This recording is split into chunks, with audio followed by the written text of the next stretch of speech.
Welcome back to the Cobblestone Chronicles. As always, this is Zueljin. So, I'm just putting up some wood, and as you can tell, I got a little bit of jungle wood on me, and I've pretty much duplicated the form for the apple tree, guys. I didn't record it because it was a duplicate of what I already did, essentially, except for the two beams at the top, which I actually tried, but jungle saplings don't come down as fast as the regular oak or apple tree saplings. They just don't. Like, I don't get as much. The most that I've gotten were from when I used to do the 4 wide jungle trees when the jungle biomes just came out, but it's a little bit further down here, and I'll show it to you. I did it just the same. Jungle wood, they came out a little bit closer than I would have liked, but it's okay. I want them close just to remain, well, just near each other, because this, I think I've dubbed the Craftsman's District. I've already gotten some lumber forms going on here with the tree forms, and I've gotten the Mason's Guild. So there's going to be a couple of other things here for production.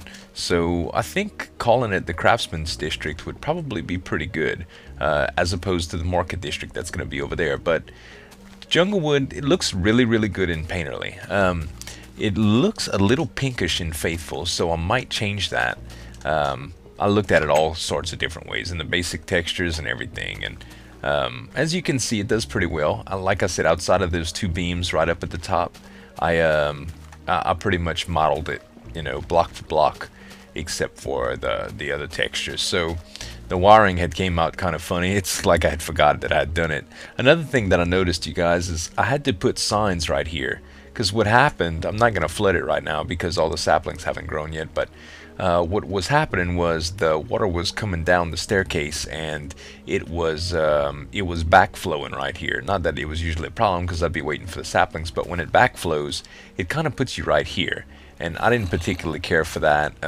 So the signs work well. The signs make the water stop right on top of this one, and the water all the way at the bottom still flows out. So worked out pretty good. The other side looks pretty much the same. I did the windows with the shutter effects with the trapdoors, and on the back I did pretty much the same design, except I did it in jungle wood. So I think I'm liking it. Like, it looks plaid almost, but it's a cool design. So I'm enjoying it. I was thinking about one thing too, y'all. Outside of coming, first of all, I don't have too much sandstone. I want to form some, but it takes kind of long, especially when you're digging with just sand almost. And I was going through picks. I didn't want to use my fortune pick, so I just made a new diamond pick actually, but pretty much just went through a whole pick of that and some shovel. So I'm not real happy about digging too much sand at a time. It's kind of boring, to tell you the truth.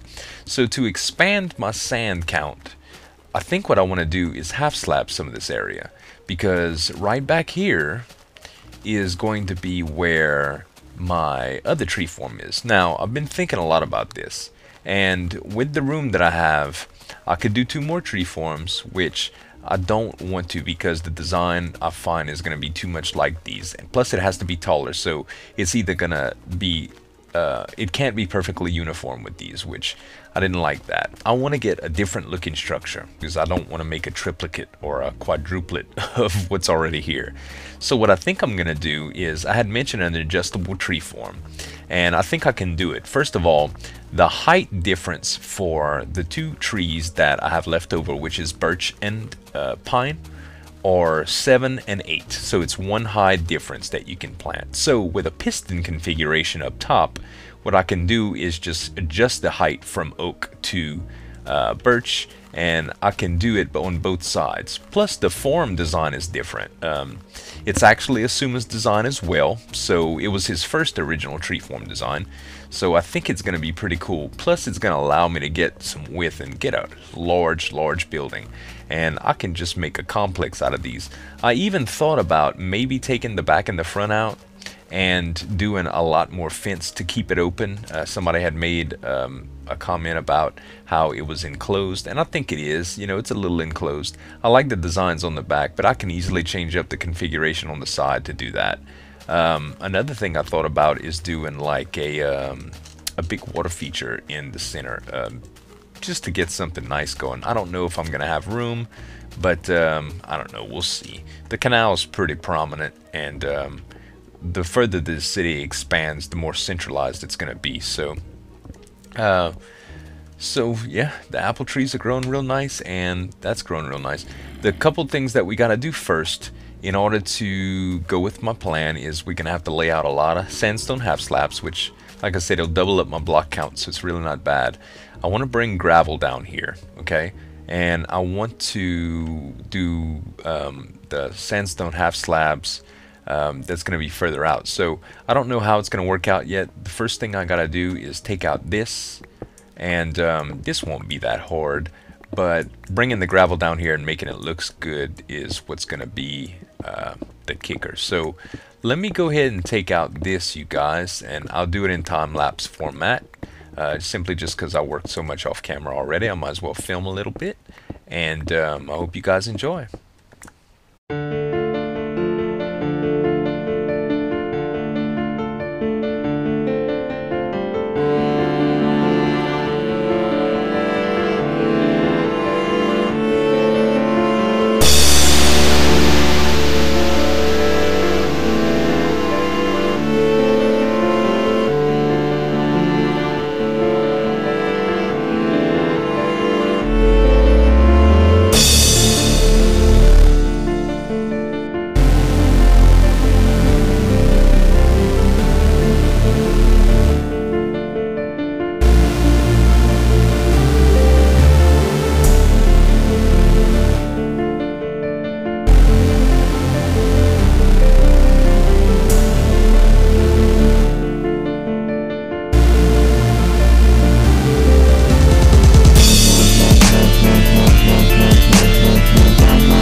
Well guys, that's about all I'm gonna do as far as roads are concerned.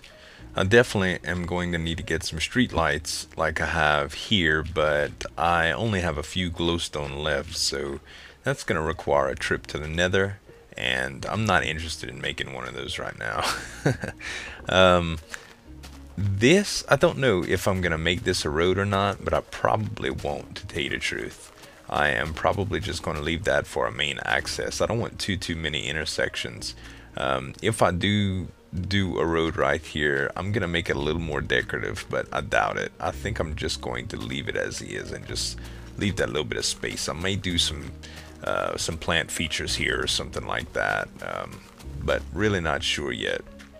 So what I want to do now is I want to get started on the layout for the tree form, the next tree form, which is going to be the adjustable tree form. And that's going to be for birch and pine. And that's going to be here. This thing's going to be pretty darn massive. Mostly for pine because, well, birch I'm not going to use as much of. One of the other deciding factors that I didn't disclose earlier is doing this design with birch would probably look like hell. So that white striped stuff I'm not a big fan of. It has its places, I suppose, but not on the outside of buildings like for trim. So anyway, I'm gonna go dump off all my supplies. I'm not gonna do the sandstone plaza that I said I was gonna do now, guys. I can't make it fit the road and stuff. It makes it look good, so I'm happy with the way it's coming out now. And the next stop, guys, is the tree form, so sit tight. We'll be right back. Alright, you guys, I think I got my setup ready to go here. I wanted to do plenty of farming for materials before I really got started, so I'm hoping that I won't need to cut for lengths of period of time, so I stay focused, because this is a little bit different for me. It's just a different kind of form. So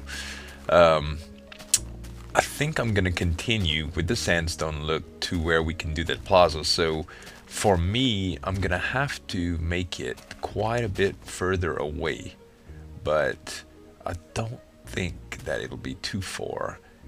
I think this will be a good size area, you know. So let's start by placing our first block. I think that's in line. Yeah. And what we want to do is assume it starts off with a corner. So I don't know how many that is, but it's pretty big. I think a tree form of that size will be very, very nice. Okay, let's actually let's do a couple less there. That should be fine. Okay, and now we'll run with it like this.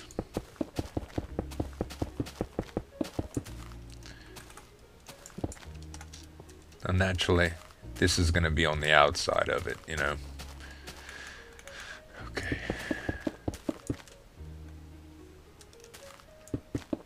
It's going to be pretty large, I think. We just need to make sure we have an odd number of blocks is the only requirement, I believe. So let's see. 1, 2, 3, 4, 5, 6, 7, 8, 9, 10, 11, 12, 13, 14, 15, 16, 17, 18, 19, 20, 21, 22, 23, 24, 25, 26, 27, 28, 29, 30, 31, 32, 33, 34, 35, 36, 37. And that would be 38. So we are 38 right now. But the middle is only 37. So I think I need to come out one more. No, I don't. 38. This would be 39. So the middle would still be 37. Yeah. Okay. I'm right there. And I think I need to make this odd too. But I'm really not sure. Yeah. Let's see how far I want to come in.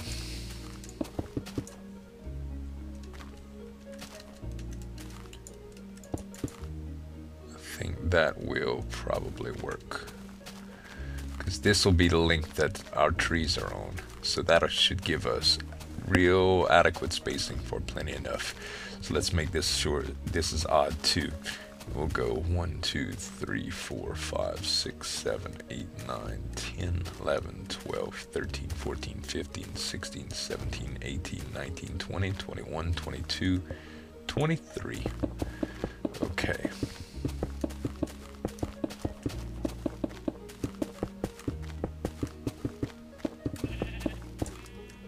There we go. All right. And I'm sorry for all the excessive counting, guys. I just want to make sure it's correct. I'm just going to count this right quick.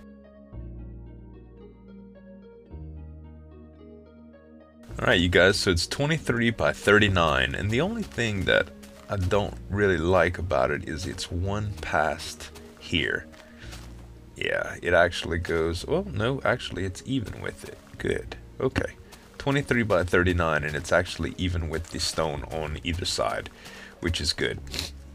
I just made a little infinite water spring. Now what we have to do is we're gonna have to get the water flowing to start everything off, and to do that we're just going to, uh-oh, here comes trouble.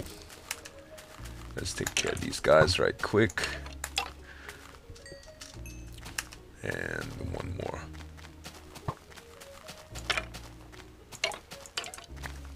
Alright. My bad. Guess I'm gonna have to get some sleep soon. Okay. So, refilling our buckets. And I'm gonna just go ahead and lay water down on every single one of these blocks to give it a source block and an even flow out toward the middle. I'm gonna go sleep and I'll come back and show you the next step. We'll be right back. Alright, you guys, so the next step we gotta do is 2 from the edge, which is 1, 2, and here we have to go with our dirt. So we're gonna start by doing this.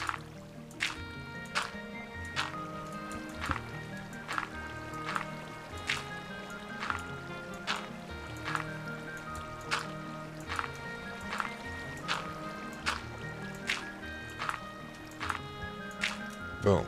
Now the dirt is all set up. And these are going to be where the trees are planted. And all the drops are going to fall here, except of course for these. And then we're going to have to do fence gates, which we'll skip 2 blocks and go with fence gates here. And these are going to be placed like so. And they're all going to need to be opened. But for now, we're just going to have to place them. And then, because the blocks, every time I place something, the blocks will update and they're actually going to open up. I mean, close up after I open them. Shucks. So I'm probably going to need more, but this is quite challenging, fighting this current and trying to place stuff straight. And one more. Okay, good deal. So the fence gates are done. And then we'll need to skip 2 blocks, and we're going to have to place water source blocks like that. So what you're going to get is basically the same setup all the way across until the very end where we're going to do this again. So I'm going to fill all this with water, place all the fence gates, and show you guys what it looks like in just a second. Just a quick tip, you guys, when y'all are trying to do this, if y'all try to do this, I was having trouble placing some water, so what I did is just build just a little dirt track right here. And once you get the water going like this, it's pretty easy. You see how it starts to flow again, you drop your water and bam, and now you have an infinite spring available to you 2 blocks back. So just continue on this method here, and you should have all of your blocks placed in no time. So we'll continue and we'll be back. Okay, you guys, we have the basic setup down. I'll show you what it all looks like. Really and truly, you want to get it. This is pretty large, I'm gonna admit, but like I said, it's gonna be combination. I'll probably keep it half and half most of the time, half birch, half oak. But what the idea here is that all of these fence gate rows are going to feed into an underground stream system, and that's all going to feed to one collection point, kind of like in these. So I'll have to route some water everywhere that so we can get all of the drops, and this stream is going to interconnect with all of these. So we'll go around opening the fence gates and everything, but this is the basic setup for it. One thing you'll notice is that kind of miscalculated, but the middle actually comes out a little bit different. If I would have went 2 spaces less, which would have been 31, I would have ended up getting 2 wide instead of 3 right here, which is no big deal. It just, the flow is steady, and that's what matters, is so all the drops feed into one central point. So I'm gonna go ahead and get down from here and start digging the trenches, and I'll show you guys how that comes out. We'll be right back. In an attempt to show you guys how I'm working this, it's pretty easy actually. It's a little tedious and aggravating, so I'm only gonna do one for you. But I'm starting right underneath the actual border for the farm, and I'm placing a bucket of water. Okay, then I'm taking dirt to extend the stream, and wow, I don't have all of these filled in. Taking dirt to extend the stream all the way until it stops. Okay, and I'm basically repeating that on both sides, and I'll show you what the idea behind that is. So extend, extend, extend, extend, extend, extend. Now, basically what I'm left with is this channel. Now, if I break this block of dirt, the water extends. And if I break this block of dirt, they meet in the middle. And this is where I'm placing a fence gate. Now, this can be a sign or whatever too, but it's just the idea to stop the water. And underneath here is where I'm going to have a channel that meets to the very center collection point. Now, once you build this up here, it's kind of challenging to get out. All you do is basically come up top and open the fence gates. And if you just go straight and wait until you all the way to the fence gate and right click, you just open it up. So that's how I'm doing these channels. I'll tie it all in and bring you guys right back in a second. Alright, you guys, I have all of the channels interconnected underground, and it's time to test this. Let's see, we have 59 watermelon. Let's just chunk a few to make sure we don't have any dead spots, just in case I missed any. But I'm pretty sure it was a good system. Let's see, still had 59. Let's go over here and chunk one. Let's go over here and chunk one. And here. And here. Oh, it looks like I chunked one earlier, a little bit too far. Well, we still had 59 to start, so I'm gonna let that snag right there. But basically, y'all, this is the setup. You know, I got everything that's interconnected, all of these channel into a center, which is about right here. Oh, that's why. Open fence, closed fence gates. So I'm gonna actually have more than 59. But yeah, this is basically what you gotta do. You gotta make sure all your fence gates are open to where there's no dead spots. Everything that drops is gonna fall right into the pit, and it's gonna get all centralized. And let's see, 59 was the magic number, so we need at least 59 back to make sure there's no dead spots. And let's see, yeah, I think I see some watermelon coming down the channel now. There's 57. I had chunked a couple of items earlier too, but that's what happens, is fence gates had caught them up. Yeah, we're definitely gonna be at it because I see 59 and 60 coming, so I think we should be 2 over actually, because of the 2 that are knocked in that I saw in fence gates, 2 or 3. But yeah, so there doesn't appear to be any dead spots, and if I go a little bit further in, I'll show you where it lines up at. And it should go right there. Yeah, so that goes all the way to the end, and all the way to the end, not all the way to the end, all the way until the fence gate ends. So everything feeds into this. So yeah, no dead spots, guys. We're good to go. The episode's gone on long enough, so I'll have to wait till next time to do anything else. But when we come back, what I want to try to do is I might do some enhanced lighting here with jack-o'-lanterns. I'm really not sure how they'll place or how they'll look, but I did a lot of jack-o'-lanterns here, so torches might work well for that. Ideally, glowstone would be better, but hey, again, a trip to the nether, I might just upgrade the lighting later. Mostly what I want to do next time is build the frame and actually get the piston configuration up top working. So that's what we'll do next time, you guys. So thanks for watching. This is Zueljin signing off, and have a good one.